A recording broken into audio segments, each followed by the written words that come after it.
the unexpected qualifications. Say unexpected. Unexpected. Say unexpected. Unexpected. Qualifications. Qualifications. Now, in verse 4 of Genesis says, God tells Noah, make yourself an ark of gopher wood, make rooms in the ark, and cover it inside and out with pitch. I like the Amplified version as well, and it should be on the screen of verse 14, where it amplifies what I just read. Make yourself an ark of gopher or cypress wood, making it rooms, stalls, pens, coops, nests, cages, and compartments, and cover it inside and out with pitch or bitumen. And pitch or bitumen is like a tar substance. And that's how they were going to be able to keep the water out. That's why Scripture covered inside and out with this pitch. Now, at the very beginning, God spoke to Noah, and God told him what he wanted. And then we see the result of what Noah heard, because go all the way to verse 22. It says, thus Noah what? Did. Come on. Thus Noah what? Did. Thus Noah did according to what? All that God commanded him, so he did. He heard God, and what God told him to do, we know he did it. I like to coin that as being God said and Noah did. If you want to know the key to success in life, what God says, do it. And you'll be blessed as an end result. It may be difficult, it may be a lot of work in the process, but if you do what God instructs you to do, if you know it's God, and you do what he instructs you to do, you're going to be successful in life. But he told him to build stories. Did you see that? One, first, second, third story. And they needed stalls. Why? For the horses. They needed pens for what? For the oxen, for the cows. They needed coops for what? For the birds and nests, right? They needed cages for those big cats, right? And compartments they needed for what? To house and store all the food. Isn't that amazing? Why was Noah chosen? We're talking about the unexpected qualifications. Why was Noah chosen? Well, it's certain that he wasn't chosen because of his professional qualifications, because Noah was a farmer. He cultivated the ground and grew crops. So why did God choose him? For starters, and the most important thing is that he lived a life, listen, he lived a life in direct contrast to those around him. That's why God chose him. He lived a life different from them. Noah was a moral man. He walked with God. In Genesis, you can go back and check later, Genesis 6:9, he walked with God just as Enoch did. You remember in Genesis 5:24, it says he walked with God. Noah did as well. He walked with God. He had a relationship with God. And among other things, walking with God means constant interaction, listening, hearing, doing. And he kept his relationship with God, which kept him what? Moral. If you and I stop reading our Bible, we stop living the will of God, and we don't have that connection, pretty soon we will be like those people who were in Noah's environment. They were considered amoral people.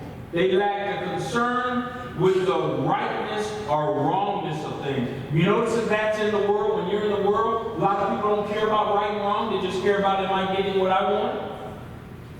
That's the world. That's in every aspect of life, because that's the world. They're amoral. Listen, they don't have any standards. They live a life that's unethical. And by today's standards, we need to understand as it relates to Noah, he wouldn't have been even considered for this. Noah wasn't a shipbuilder. But his success came because God was the one who was going to instruct him. That's why when you're going for a job and you're being interviewed, I know we've all done that. Now, you try to get ready, you try to remember what you can. And in my day, 100 years ago, you used to take in your resume. But now you do it online, and they get it, and they can contact you. And then you get nervous when you sit down for the interview. Noah didn't have an interview. Noah lived a life of interview. God watched him his whole life. He lived that kind of life. But listen, he was approximately, we have a problem with this sometimes, he was approximately 500 years old. And I get that from Scripture, Genesis 5:32. And when God employed him, just think, he had zero experience in shipbuilding. See, he was like we need to be today when God calls you to do something, and it may be something as simple as standing and trusting Him and being the example in your household. It could be something just that simple, but just as important. When God calls you to do that, He'll strengthen you. He'll help you to know what to say, when to say it, what not to say. How to be the example that He wants you to be. Noah's unexpected, listen, qualifications. He didn't have an engineering degree. He didn't have a background. He had no experience in woodwork. He worked with the ground. And lastly, he had no veterinary knowledge. Veterinarian line, he didn't know about the animals. Have you noticed? This is something really awesome about God. Have you noticed that the people God chooses may not look the part, may not seem to be the best qualified for the job? Have you noticed that? And one of the main reasons for that is, and we've discussed it before, God gets the glory that way. Moses, we talk about him quite a bit here. He lived, listen, you're talking about unqualified. He lived a life, Moses lived a life of luxury. He lacked the verbal skills to lead people, and we know that because Scripture tells us so. He mentioned it to God, I'm not qualified for this. I can't speak. But that's not the only thing. He was leaving marble floors under his feet and silk clothing on his back for croaker sack and dust. What God called him to do. A lot of people won't serve God because they don't want to leave what they have, not understanding He's got something better for them if they step out and trust Him. When God calls you, you're qualified. See, and we have many examples where God calls on people to leave what they have, to follow Him. It's not often, but God will call still. He won't call for you to get rid of your house and your car, but He may call on you to get rid of some friends. Is it okay to say that? He may call upon you to stop doing some things that you're doing that interfere with your relationship with what He's calling you to do. Is it okay to say that? You remember Rahab, the woman of the night? I said the woman of the night, and I laughed because that's an old school term, the woman of the night, and look what they put up there. And I laughed when I saw that. It's true, but that's the modern way of saying it. And and that's in Joshua chapter 6. You're talking about unqualified. How could she be qualified to lead God's people into safety and to eventually do what they did? Qualified? Rahab? A prostitute? What about David? He was a sheep herder. Have you ever been around sheep? He wasn't just around them, that was his job. No degree in sociology, and that's the interacting with people and structures and how society works, but God called him. That's who God chose to use. And you all know the account. When God chose him, He told the prophet, no, that brother you saw, the first one, he's not the one. He's not the one that's qualified. Because he asked his dad, you remember Jesse, he said, are these all your sons? Because another thing he was saying, because they're not qualified. And they all fit the part. He said, I had one other, the discarded one. But he's out there with the sheep. He said, we'll go get him, we'll wait. And he brought him, he said, he's the one. He's the one qualified to do it. And we know why, because Scripture tells us that God said of David, he's a man after my own what? Heart. Right? And then Peter, God chose Peter, a fisherman. to talk to people, what did God tell Peter? You're going to leave this type of fishing. I'm going to teach you how to catch men. I'm going to make you a fisher of men. See, and this is one thing a lot of people fail to realize. I'm a city guy. And I thank God for all these guys that have different poles and different lengths and different strength in the wire, whatever they call it. And they go out and they fish and they can do it. I can't do that. But what I do know, the one time I went fishing, is that it's hard. It takes a lot of time. Sometimes when you're out there, you don't catch anything. And God told him the first time, but eventually you do. God said, I'm going to make you a fisher of men. Sometimes you go out there, it's hard. Sometimes you don't see any results of your effort. But eventually, you'll see someone come to serve God. See, it's not in the first time going, it's in the continuously going, right? And Peter not only was that a non-qualifier, Peter was also had a very explosive and moody disposition. Qualified? How could he be? To work with God's people and he was moody? We need to know that God used them all, these four that we mentioned, and many more for his glory, to continue to push forth his plan. Everyone in here, I'm confident, you're here right now, anyone that may be listening on YouVersion or on YouTube, there's no doubt in my mind God has called you to do something. And if God has called you, you're qualified. What's the first thing we say? I'm not qualified. God will call you to go speak with someone, and you'll say, but I don't like to speak. God will call you to go interact with somebody, and you'll say, well, I don't really know Scripture. If God calls you, you're qualified. Come on. We need to remember something, church, that when God calls you, put it this way, when God calls me, say when God calls me, I'm qualified.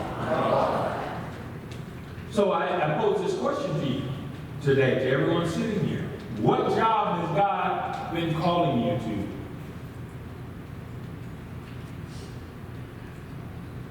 That job that you think you're unqualified to not only begin, but to carry out to completion. What job has he called you to? You remember we spoke about Zerubbabel before, how that job started. The scripture says his own hands laid the foundation, and it was interrupted for a while. When God calls you, listen, God's not like us. God doesn't abandon when he starts. So when we fail to continue to do what God's calling us to do, guess what? He's waiting on us to pick it up again. And we all should remember something very important, church. The condition, the world out there needs you. Because you're the light. I don't care if it's your first time in church. I don't care if you've come periodically. I don't care if you're here every Sunday. You need to understand that, and remember, after understanding, that world out there needs you. You're the only servant of God, the only example of God they're going to see for many of them. The condition of the world in Noah's day was the same condition of the world in Abraham's day, which was the same condition of the world in Jesus' day. Do you remember? No. Why was God destroying the world? Because everyone had gone their own way, doing their own thing. Evil was thought of as good, and good was thought of as evil. That was in Noah's day. That's why God said, I'm going to destroy it. And he found a servant, a remnant, who said, I'll be obedient to you. After that, what happened? Abraham. Don't you remember? God was going into the city of Sodom and Gomorrah to do what? To destroy it. Destroy it, why? Because it was just like in the day of Noah. And God found the servant he would use. That was Lot, Abraham's son. You remember? So just like it was in Noah's day, it was in Abraham's day. And then our Lord Jesus is the one that said it. He said, as it was in Noah's day, as it was in Abraham's day, so it is today. And he was speaking speaking of thousands of years ago. When he was saying it, for us, that was thousands of years ago. And so I'm here to present to you a true fact. As it was in Noah's day, so it was in Abraham's day. As it was in Abraham's day, so it was when our Lord Jesus walked on this earth. As it was when our Lord Jesus walked on this earth, so it is today. Look, you can't turn your television on without seeing the filth that jumps out of it. That's why they have certain devices that allow parents to protect their children from those disgusting things. Because the world is just as grotesque now as it was in our Lord Jesus' day, as it was in Abraham's day, and as it was in Noah's day. That's why God calls you. He's calling you for a reason. And it may be to just be the example in your home. And that can be very difficult for a person who's been passive. But if God is calling you, he'll give you the strength to stand up and not dictate, but to live that life that's pleasing to him, that live that life like Noah did, that was contrary to the world. And see, and that was, Noah was a moral man. He had principles. He trusted God. He walked with God. So his life exuded that sort of lifestyle. And the whole world around him was what? They were doing whatever they wanted to do. And God said, that's not it. I'm done with that. Isn't it like that today?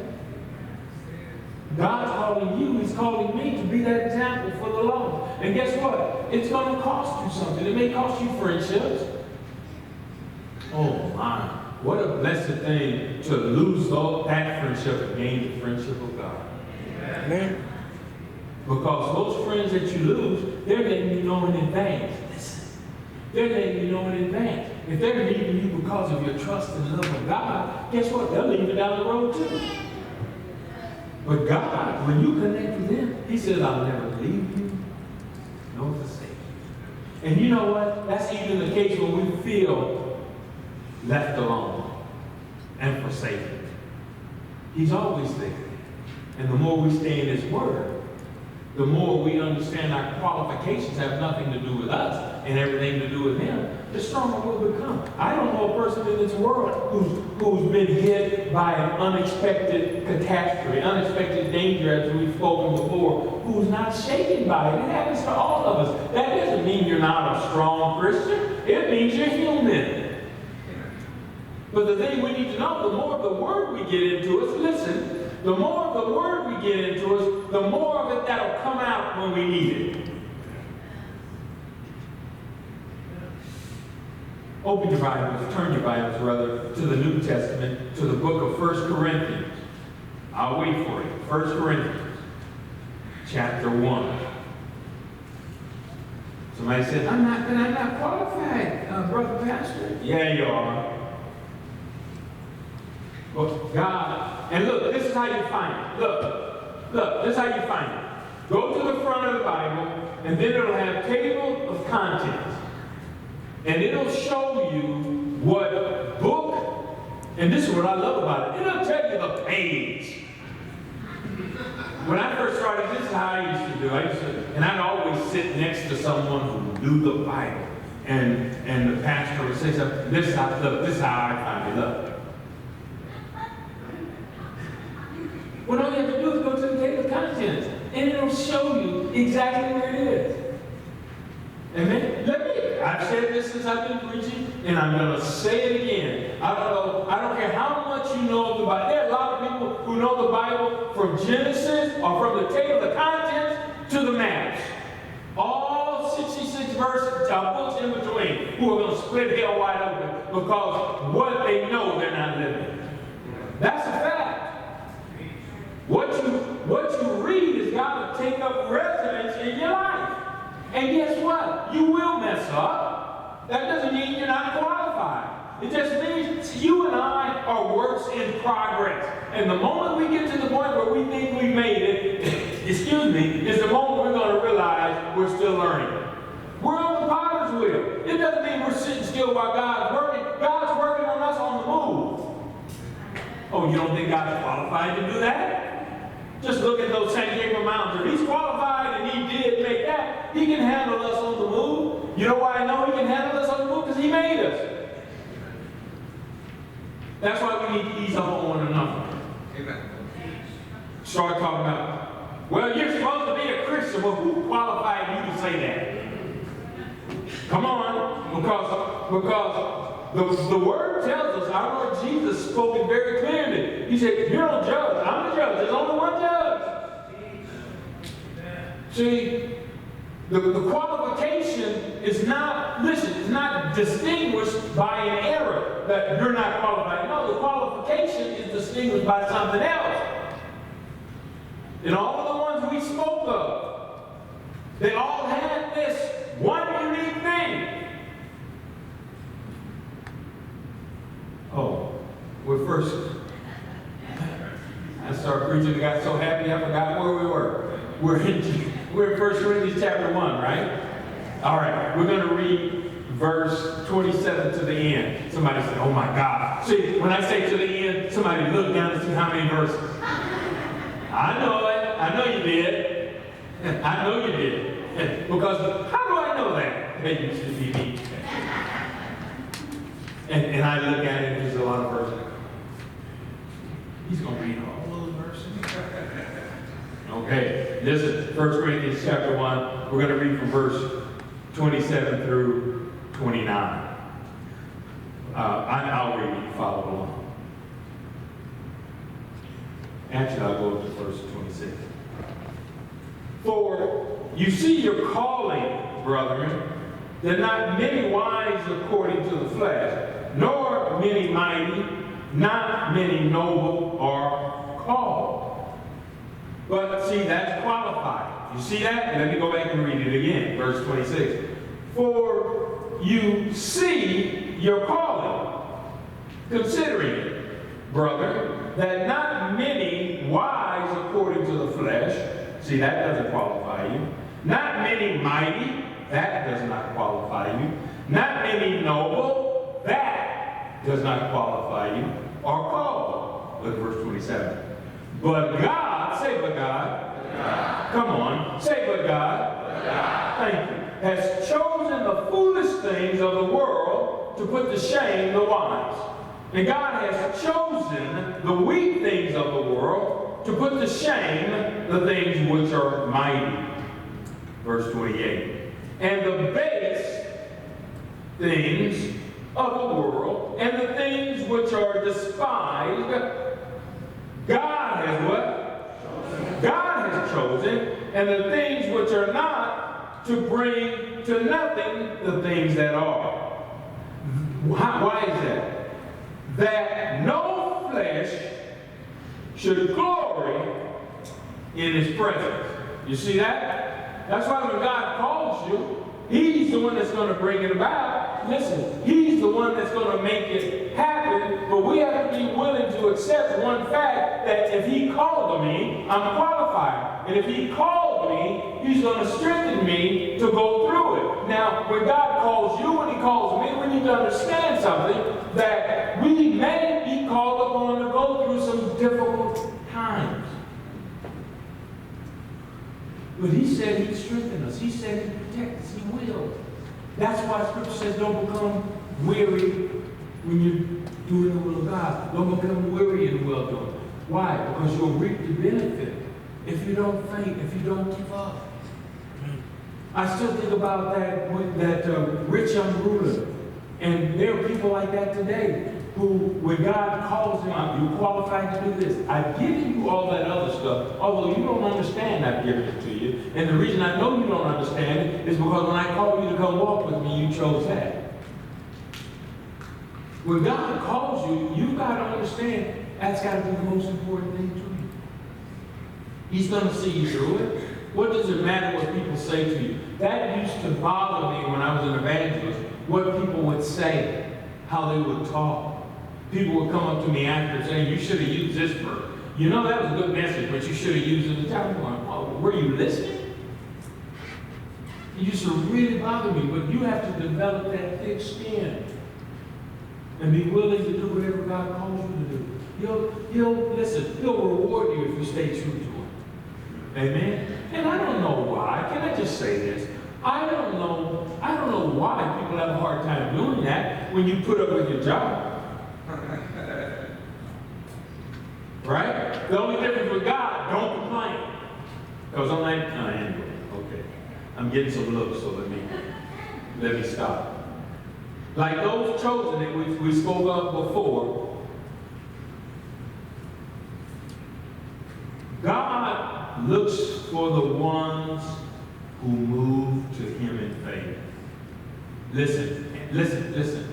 And are willing to serve Him for His praise and for His glory, regardless of the way things turn out. Here you go.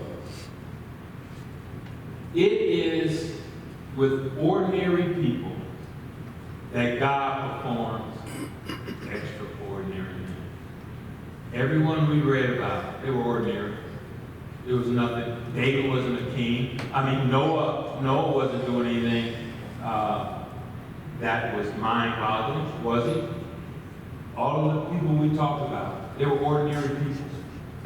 And if God sustained, the Scripture tells us, yesterday, today, and forevermore, we need to understand when He's calling you ordinary. I'm ordinary. God called me, and I ran from it for years. And finally, I surrendered. What's that song? I surrender all. And I've been blessed because of it. Did I go through a lot of things? Yeah, just like you. But still standing. And God will allow you to keep standing. If you remember, it's with ordinary people, God performs extraordinary things. Your qualifications have nothing to do with what you've achieved or your ability. And here's the key, but I was holding for last. It has everything to do with your willingness. That's the key. Are you willing to do what He's called you to do?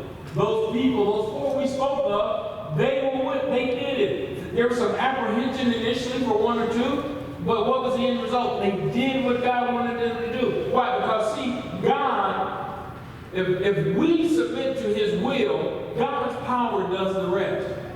If God selects you, you're unquestionably qualified. Every eye closed, every head bowed. Thank you, Lord, so much for today, for your grace, for your mercy, for your kindness, for your understanding. You know everyone sitting